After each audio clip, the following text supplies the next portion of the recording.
우리 요한계시록 우리 2장과 3장의 말씀을 통하여 우리 이 땅에 온 교회에 하신 우리 예수님의 그 말씀을 우리가 하나하나 새겨 들으며 우리는 어떻게 살아가야 하는가를 다시 한번 점검하게 됩니다. 오늘은 이 빌라델비아 교회에 관한 이 말씀으로 우리가 과연 이 빌라델비아 교회를 통하여서 무엇을 배울 수 있는가, 또 무엇을 깨닫고 점검해야 하는가를 다시 한번 보게 됩니다. 우리 빌라델비아 이 빌라델비아는 지난 시간 이 사대라는 지역에서 이 남동쪽으로 약 40km 정도 떨어진 지역에 있습니다. 근데 이 빌라델비아라는 이름 자체가 참 되게 독특합니다. 필로스, 이 사랑이라는 뜻이 담겨 있고요. 이 아델포스, 이 형제라는 의미가 이곳에 담겨 있습니다. 그래서 형제 사랑 참 이름 예쁘죠. 그래서 우리가 필라델피아라는 그 이름, 당연히 성경 여기에서 왔습니다. 이 빌라델비아, 그런데 이 성경적 이름으로 사실 형제 사랑을 의미한 것은 아닙니다. 이 지역의 왕이었던 사람이 다른 지역의 자신의 형을 사랑하고 충성하는 그 의미로 이 성 이름을, 이 도시 이름을 형제 우애, 형제 사랑이라는 이름을 지었습니다. 그래서 우리가 성경적으로 보고 싶으나 그러나 처음에 그 이름은 사실 그 지역명에서 왔다는 것을 우리가 알 수 있겠습니다. 어쨌든 형제 사랑, 참 예쁜 이름입니다. 그런데 이 예쁜 이름과 같이 이곳에 세워진 교회가 참 예쁜 모습으로 서 있었습니다. 우리 빌라델비아 지역은 내륙에 위치해 있는데요. 그래서 이곳을 지나는 도로가, 아주 핵심적인 도로가 있어서 내륙을 관통하는 어떠한 문의 역할을 감당하기도 했습니다. 이 지역은 포도가 유명했습니다.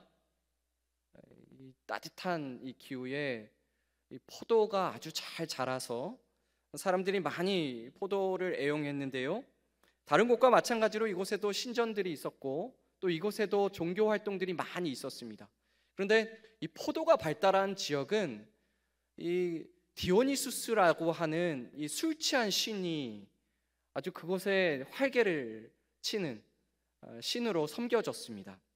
그래서 아마도 이 빌라델비아 지역에서도 이 술 취한 신, 이 유흥의 신, 이 디오니수스가 아마 주 신이지 않았을까 추정합니다. 이 지역은 우리 튀르키예 지역에 지진이 많은 거 아시죠? 이 지역에 지진이 아주 많이 있는데 특히나 이 빌라델비아 지역에 AD 27년경에 실제로 큰 지진이 일어나서 많은 건물이 무너졌습니다. 그리고 그 이후에도 계속된 여진이 있어서 이 사람들이 이 도시 바깥에 모여서 살고 그리고 도시를 계속해서 수리하는, 벽이 갈라지면 다시 가서 또 수리해서 살고 또 여진이 있으면 또 나와서 살다가 다시 들어가서 또 수리해서 살고 이러한 불안함을 가지고 살았던 이 지역이 이 빌라델비아 지역이었습니다. 이 지역에 교회가 있습니다. 이 빌라델비아. 그런데 이 지역의 교회가 쉽지 않았습니다. 이 믿음을 지키기가 쉽지 않았습니다. 우리 두 번째로 보아야 할 것이 바로 이것입니다. 예수께서 신자 앞에 열린 문을 두신다는 것. 예수께서 신자 앞에 이 열린 문을 두신다는 것. 잠시 전에 말씀드린 바와 같이 이 지역에는 많은 지역으로 향하는 이 도로가 위치해 있었습니다. 내륙으로 향하는 도로, 그리고 해안으로 나아갈 수 있는 도로. 그래서 이 지역의 문은 이 지역의 문과 같은 역할을 감당했습니다. 그래서 이 빌라델비아 지역을 언급할 때에 이 문에 대해서 또 언급하며 이 문의 기능을 우리 상기시키며 우리들에게 이해를 시켜주고 있습니다. 우리 8절 상반부 부분을 봅니다. 볼지어다 내가 내 앞에 열린 문을 두었을 때 능히 닫을 사람이 없으리라. 열린 문, 열려져 있는 문을 의미합니다. 이 문은 무엇을 말하는가? 이 문은 단순히 땅에서 오고 가는 그 문을 말하는 것은 분명히 아닐 것입니다. 이 문은 우리 요한계시록을 통해서 면밀히 보았을 때에 바로 하나님께로 나아가는 문, 하나님께로 향하는 문이라는 것을 우리가 알 수 있습니다. 특별히 이 3장에까지 이 7교회에 대한 말씀이 이루어지는데 바로 다음 4장 1절 말씀에 이 문에 대해서 언급합니다. 4장 1절입니다. 이 일 후에 내가 보니 하늘에 열린 문이 있는데 내가 들은 바 처음에 내게 말하던 나팔 소리 같은 그 음성이 이르되 이리로 올라오라. 이런 음성이 이 열린 문 안에서 들리지요. 열린 문, 바로 그곳에서 하나님의 음성이 들립니다. 열린 문, 그곳은 하나님께로 나아가는 문입니다. 하나님께로 향하는 문입니다. 바로 이 열린 문이라고 할 때에는 단순히 땅의 문이 아닌 하나님과 내통하는 문이라는 것을 우리가 알 수 있습니다. 여기 빌라델비아 교회의 이 열린 문에 대해서 말씀하는 이유는 무엇인가? 그것은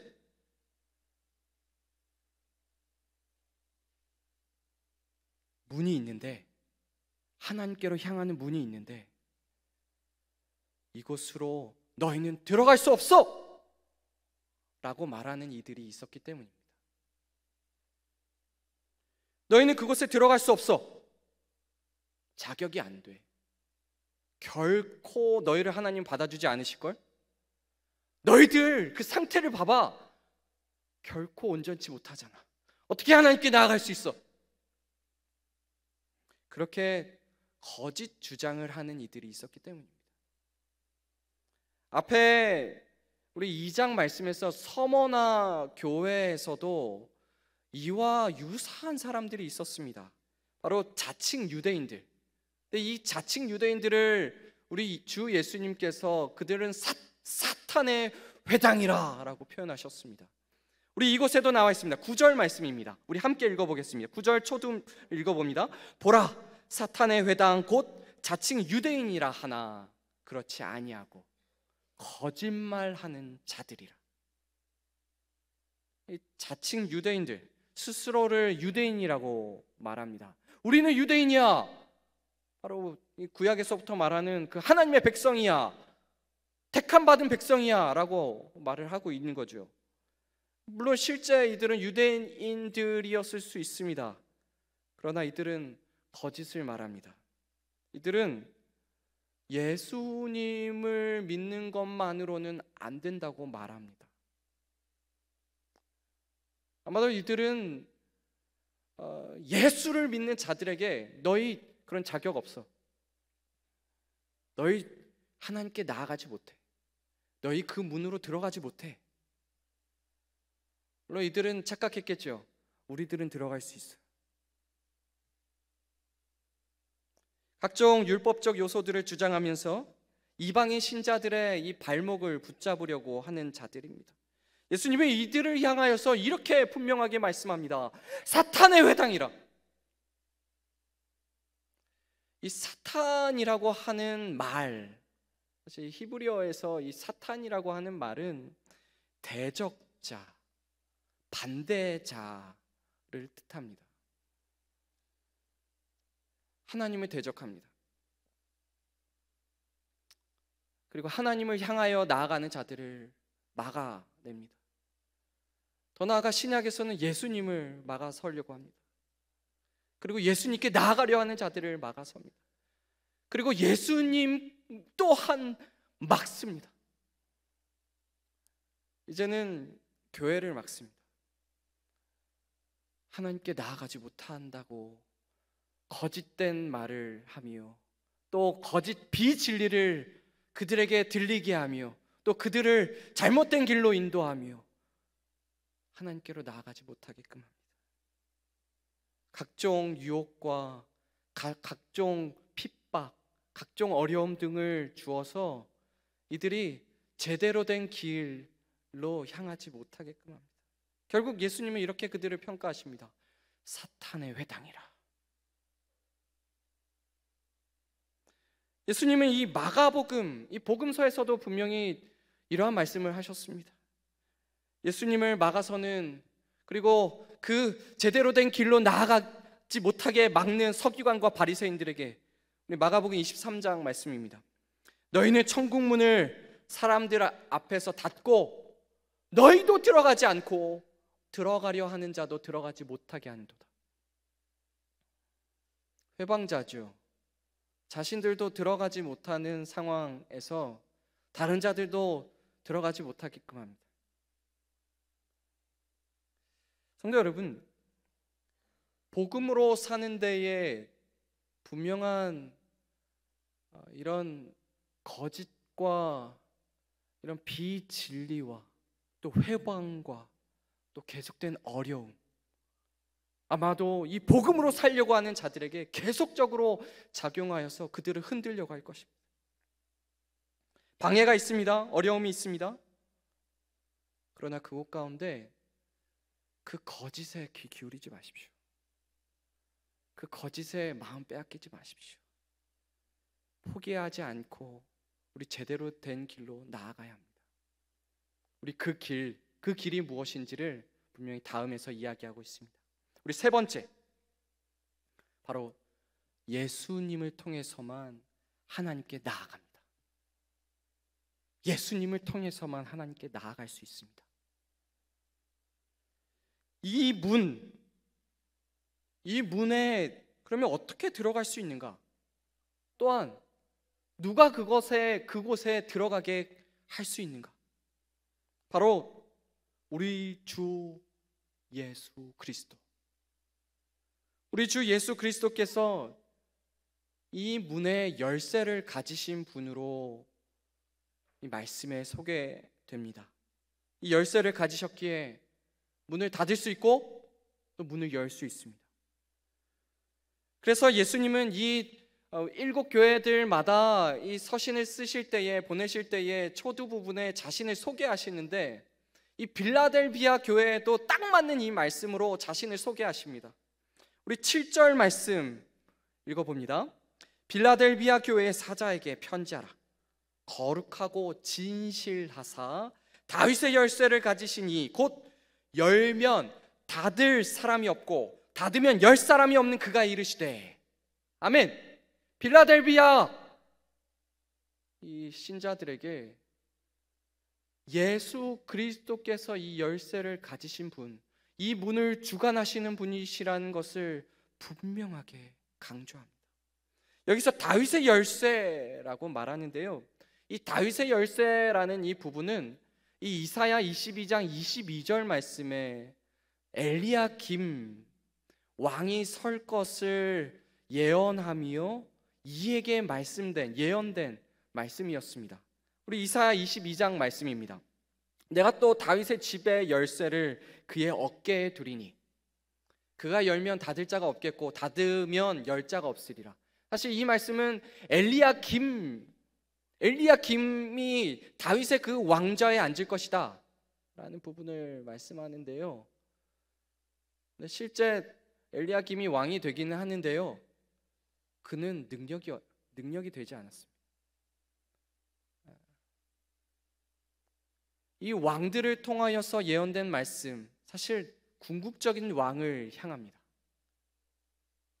다윗의 참 자손, 다윗의 그 씨, 바로 우리 주 예수 그리스도.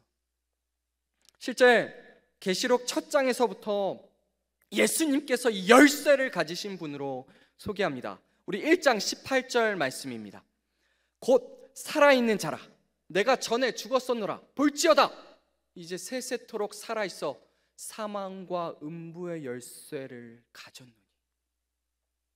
예수님을, 너무나도 위대하신 이 예수님이 소개되는데요, 이 예수님이 가지신 것이 있습니다. 열쇠가 있습니다. 근데 이 열쇠는 사망과 음부의 열쇠입니다. 바로 사망과 음부 또한 예수님에 의해서 통제가 됩니다. 또한 결국 사망과 음부 또한 예수님으로 인하여 둘째 죽음, 둘째 사망, 완전한 사망으로 향하게 됩니다. 결정권자가 누구인가? 심판주가 누구인가? 누구에게 권세가 있는가? 우리 주 예수 그리스도. 그러기에 예수님이 여시면 닫을 사람 없습니다. 예수님이 닫으시면 열 사람 없습니다.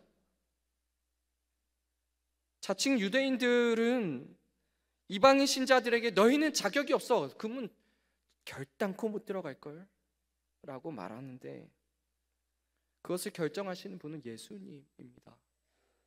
예수님이 있는가, 예수님이 없는가, 예수님 의지하는가, 예수님 말씀에 따르는가, 예수로 사는가, 그곳에 결정됩니다.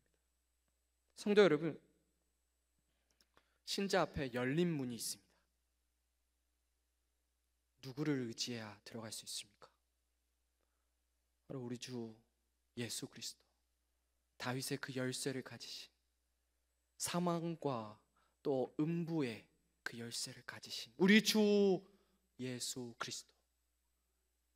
우리 주 예수 그리스도만 의지하여 끝까지 나아가는 저와 여러분, 우리 모두 되기를 소망합니다. 아멘. 우리 네 번째로 주님의 말씀을 끝까지 지켜야 합니다. 주님의 말씀을 끝까지 지켜야 합니다.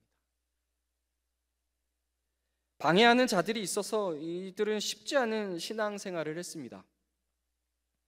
그런데 참 대단한 것은 이 빌라델비아 교회는 칭찬을 받았습니다. 아니, 다르게 말해야겠습니다. 칭찬만 받았습니다. 우리 2장과 3장에 7교회들이 나오죠. 에서버두 사빌라.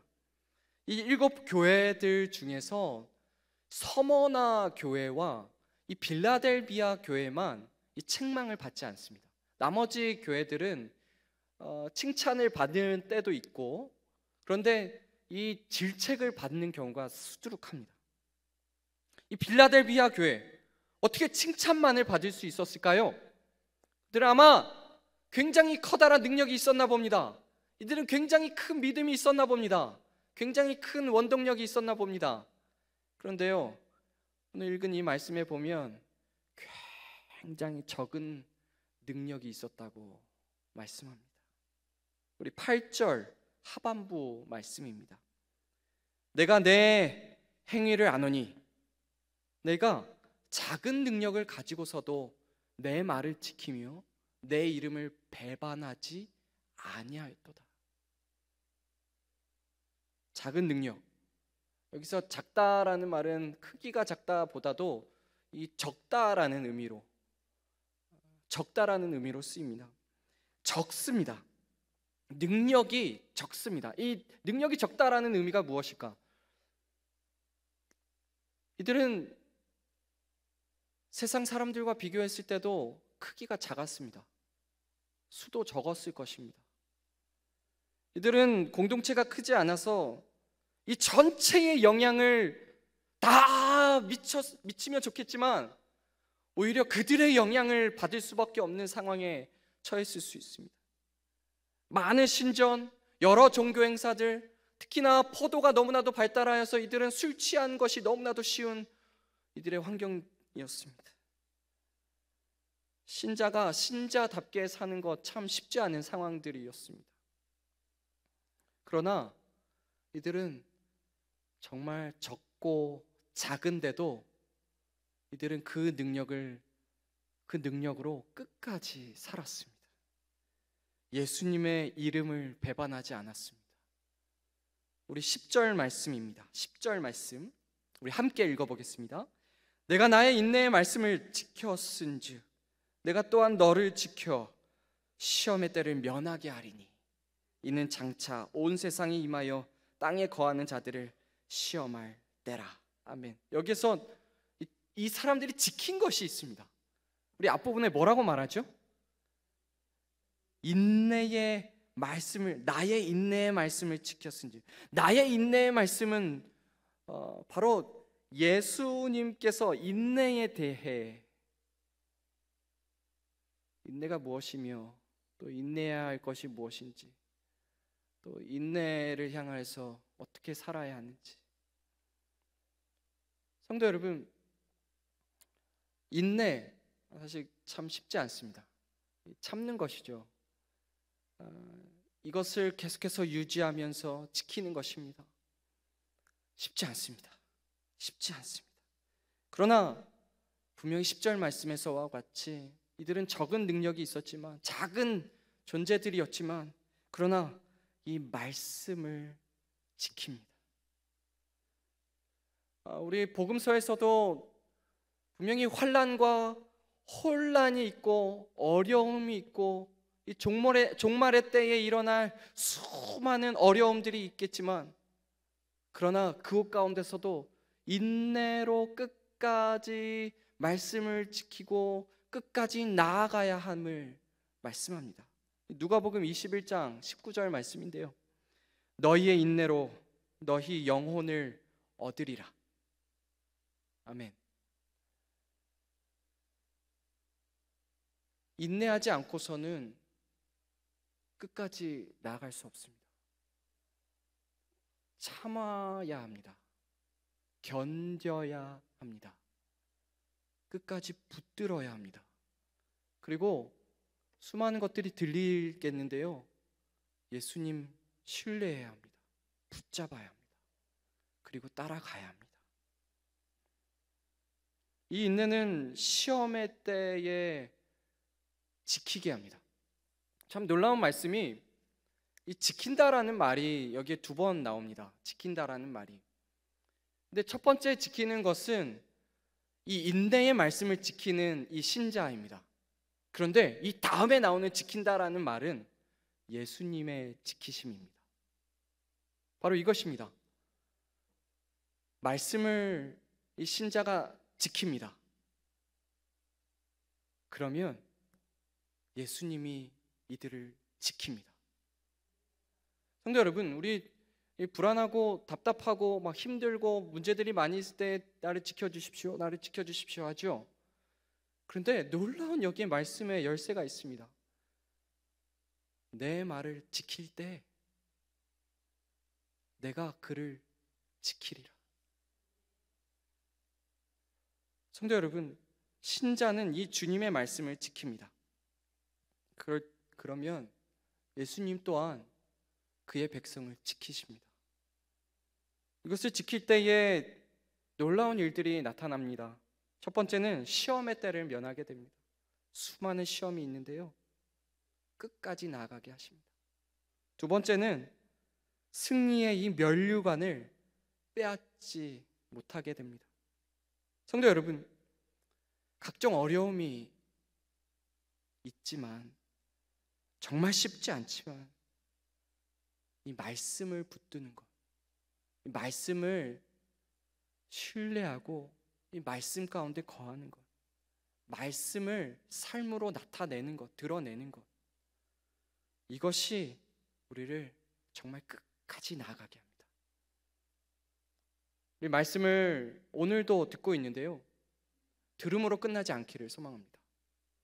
말씀을 우리의 생각과 마음이, 우리의 의지와 우리의 가치관이, 우리의 삶의 방향이, 또 손과 발이 우리의 온 삶의 영역에서 끝까지 살아내기 위하여 몸부림치는 저와 여러분, 우리 모두 되기를 소망합니다. 아멘.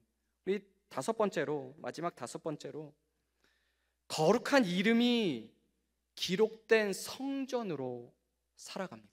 거룩한 이름이 기록된 성전으로 살아갑니다. 인내하며 말씀을 지킨 이 빌라델비아 교회, 이 신자들에게 주어질 결과는 참으로 놀랍습니다. 바로 이게 정말 놀라운 말인데요, 나의 하나님의 성전의 기둥이 되게 하리. 우리 12절 상반 부분입니다. 이기는 자는 내 하나님 성전의 기둥이 되게 하리니 그가 결코 다시 나가지 아니하리라.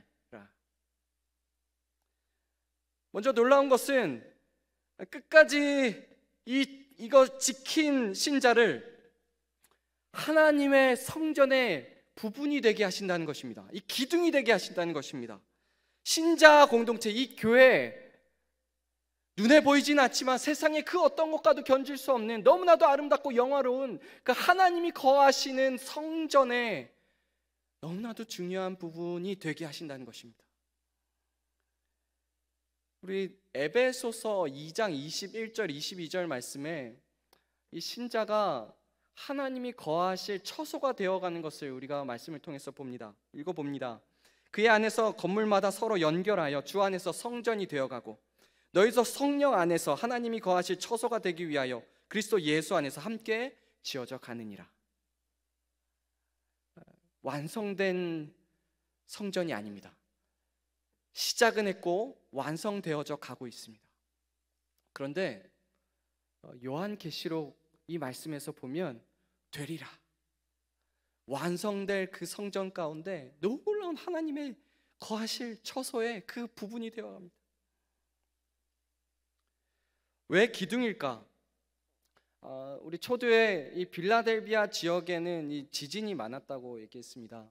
이 지진. 근데 참 놀랍게도 이 그리스 로마의 건축 양식에서 이 신전을 지을 때에 이 지진이 나거나 오래됐을 때에 가장 먼저 무너지는 것이 이 지붕이고 그 다음이 벽입니다.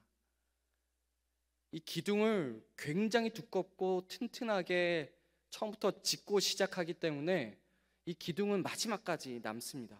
물론 기둥이 넘어지고 쓰러진 곳도 있긴 있지요. 이 건물에서 제일 튼튼한 부분, 이 기둥. 그래서 이 12절 말씀에는 기둥이 되리라, 그리고 결코 나가지 아니하리라. 한마디로 이 하나님의 성전의 일부가 될 것을 강력하게 강조하여 말씀하시는 이 예수님의 말씀인 것입니다. 이 기둥에 놀라운 이름들이 기록된다고 합니다. 우리 이름이 세 부분이나 나와 있는데요, 우리 12절 하반부 부분을 우리 함께 읽어보겠습니다. 내가 하나님의 이름과 하나님의 성 곧 하늘에서 내 하나님께로부터 내려오는 새 예루살렘의 이름과 나의 새 이름을 그의 위에 기록하리라. 아멘.